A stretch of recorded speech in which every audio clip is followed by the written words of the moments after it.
سخی اس کو کہتے ہیں کہ جس کے پاس پیسہ تھوڑا ہو یا زیادہ ہو لیکن اس کے پاس خرچ کرنے کی توفیق ہو۔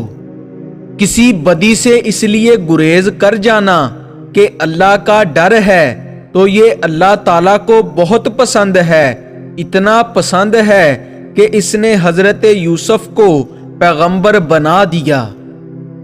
بڑے سے بڑا انسان پہلی خواہش یہ کرے گا کہ بیٹا پیدا ہو، بسم اللہ بیٹا پیدا ہو گیا، اب کہتا ہے کسی اور گھر میں بیٹی پیدا ہو کیونکہ شادی کرنی ہے۔ یہ زندگی جس میں لوگ کسی کو نہیں مانتے، آپ ماننے والے پیدا ہو گئے، اور یہ فیض کی دلیل ہے۔ فیض کی ابتدا یہ ہے کہ انسان ماننے والا بن جاتا ہے۔ دعا کے لیے کسی کو کہنے کا مطلب یہ ہے کہ خدا کے لیے درخواست ہے کہ اگر اللہ سے تمہارا تعلق ہے تو تم میرے لیے دعا کرو۔ مقصد مر جائے تو انسان مر جاتا ہے، بے مقصد زندگی کتنی ہی طویل کیوں نہ ہو، موت سے بدتر ہے۔ اللہ کے دوستوں کا دوست اللہ کا دوست ہے، اللہ کے محبوبوں کا محبوب اللہ کا دوست ہے۔ اللہ تو دوستی بناتا رہتا ہے لیکن آپ ہی نہیں بنتے۔ جھوٹا اور بدنصیب ہے وہ مرید جو کسی انسان کو گرو ماننے کے بعد اس کے خلاف کوئی لفظ منہ سے نکالتا ہے۔ اپنے استاد کے خلاف بولنے والا انسان علم سے محروم کر دیا جاتا ہے۔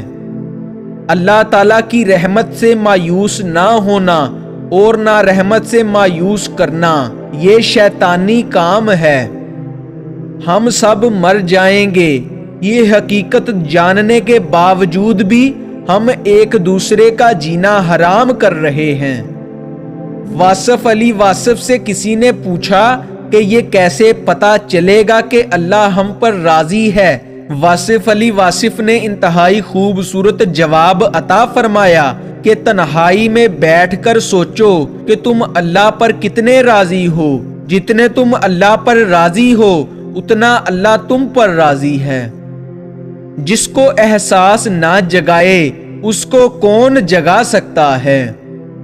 اللہ کے محبوب اور اللہ کے ولی کسی سے ایک دفعہ تعلق قائم کرنے کے بعد اس تعلق کو توڑتے نہیں، بازو پکڑنے کی لاج رکھتے ہیں۔ بادشاہوں نے بادشاہی چھوڑ کر درویشی تو قبول کی، لیکن کسی درویش نے درویشی چھوڑ کر بادشاہی نہیں قبول کی۔ رات کی عبادت افضل ہے، جس کی رات بیدار ہو جائے اس کا نصیب جاگ اٹھتا ہے۔ دعا کرنی چاہیے کہ یا اللہ ہمیں ایک راستے کا مسافر بنا۔ ایک راستے کا مسافر گمراہ نہیں ہو سکتا کیونکہ اس کے پاس رستہ ہی ایک ہوتا ہے۔ انسان جتنی محنت خامی چھپانے میں صرف کرتا ہے اتنی محنت میں خامی دور کی جا سکتی ہے۔ دور سے آنے والے کی آواز بھی اندھیرے میں روشنی کا کام دیتی ہے۔ جس انسان میں ذاتی کوئی خوبی نہ ہو وہ اپنے لباس سے لے کر اپنے مکان تک اپنی ہر چیز کی تعریف چاہتا ہے۔ آج کا انسان صرف دولت کو ہی خوش نصیبی سمجھتا ہے اور یہی اس کی بد نصیبی کا ثبوت ہے۔ آپ برداشت کرنا سیکھ جاؤ اور معاف کرنا سیکھ جاؤ تو ڈپریشن ختم ہو جائے۔ وہ چیز جو بے سوال کر دے وہ لاجواب ہوتی ہے۔ سوچنے والا ذہن اور محسوس کرنے والا دل نصیب والوں کو عطا ہوتے ہیں۔ درود پاک پڑھتے ہوئے اگر آنکھ نم ہو جائے تو سمجھو حاضری ہو گئی۔ آج کا انسان سکون کی خاطر آسمان کا دروازہ کھولنے چلا گیا ہے لیکن اس سے دل کا دروازہ نہیں کھلتا۔ کوئی انسان ایسا نہیں ہے جس پر رحمت کے دروازے بند ہوں۔ غم کو بھی اسی طرح قبول کرو جس طرح خوشی کو کرتے ہو، دونوں ایک ہی مصنف کی لکھی ہوئی ہیں۔